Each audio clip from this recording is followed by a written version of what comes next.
Guys, welcome back. 10-3, the unit circle. One of the most exciting things ever. Let's warm it up a little bit with our 30, 60, 90 triangles. So remember, you have your hypotenuse, which is the longest side. So on this 30, 60, 90 over here, here's your longest side. For the short side, remember you just cut that in half. So half of one would be 1/2. And then to find the medium side, you would do the short side, 1/2, times the square root of 3, which would be like 3/1, right? So that side would be √3/2. Fantastic. Now looking at this 45, 45, 90, remember, if you're given the hypotenuse, but you need one of the sides, you divide it by √2. So we'd have 1 divided by √2, which if we simplify that, that would be 1√2/2. And that would be the same for both of those sides.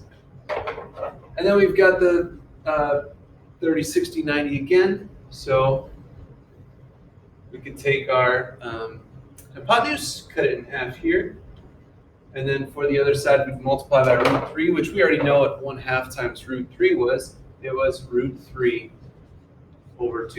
Now, if I said, what's the sine of 30 over here? The sine is the opposite side over the hypotenuse. So it'd be 1/2 over 1, and 1/2 divided by 1 is just 1/2. And if I said, let's do the sine for all of them. So like the sine of 45 would be the opposite side, which is √2/2, divided by the hypotenuse, which is 1. So it would just be √2/2. And then for the sine of 60, the opposite side would be √3/2, divided by the hypotenuse 1, which would just be √3/2. Now if I said, what's the cosine of all these? Let's see, cosine of 30, that would be the adjacent side over the hypotenuse. So √3/2 divided by 1, which is √3/2. So cosine here, the adjacent side is √2/2. You're dividing by the hypotenuse. So √2/2, same as the sine.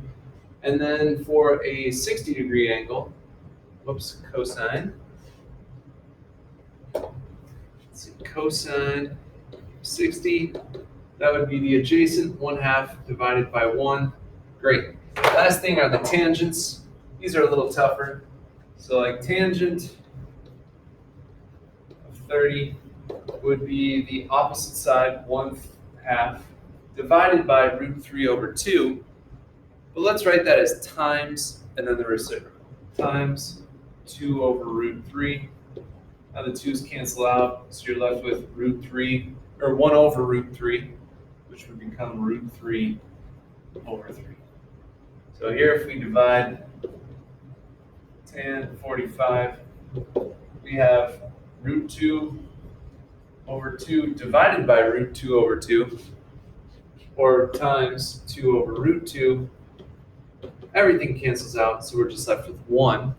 And then the last one, tan of 60, the opposite would be √3/2 divided by 1/2, or times 2/1.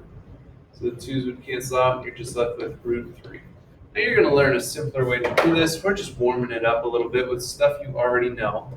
So I'll just get this out of there. And let's fill out this chart. So angles in degrees, which one had a sine of 1/2? So 30 came out to 1/2, so that's 30 degrees. The one that had a sine of √2/2 was 45 degrees, which leaves us with 60 degrees here.